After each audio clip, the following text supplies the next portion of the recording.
அவரோட பேர் மன்சூர் அலிகான். மன்சூர் அலிகான். ஆமா நம்மள இருக்கணும்.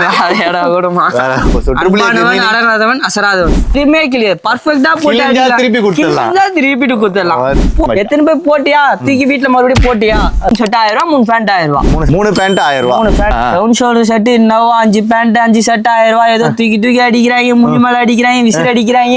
வெளியே 400 ரூபாய் 550 ரூபாய் குத்து அடிக்கிறீங்க. கடைக்கு வா, உனக்கு 250 ரூபாய்க்கு இந்த மாதிரி கையில டவுன் ஷோல்டர். இது டவுன் ஷோல்டர். 4 ஷர்ட் 1000 ரூபாய் அந்த மாதிரி வரும். Super super super. இது பேக் ஃபிட். இது 3 ஷர்ட் 1000 ரூபாய். இது எல்லாமே 3 ஷர்ட் 1000 ரூபாய். சோட்டா பாய் ட்ரிபிள் ஏ பாய் கொடுப்பாப்ல. எந்த கடையில பாத்தீங்கன்னா இந்த 6 மாசம் நான் தரேன் கிளியாது இந்த மாதிரி எல்லாம் சொன்னதே இல்ல. என்னது இது? இது பாப்கார்ன்ல இம்போர்ட்டட் ஃபேப்ரிக். Imported fabric. இது 250 ரூபாய். இருந்தா 250 ரூபாய் போத்துக்கோ. 250 ரூபாய் உங்களுக்கு கோசம் ப்ரோ. 250 ரூபாய் ப்ரோ. ஏன்டா இப்படி எடுக்கிறீங்க? என்கிட்ட வாடா 3 பேண்ட் 1000 ரூபாய்டா. பிளஸ்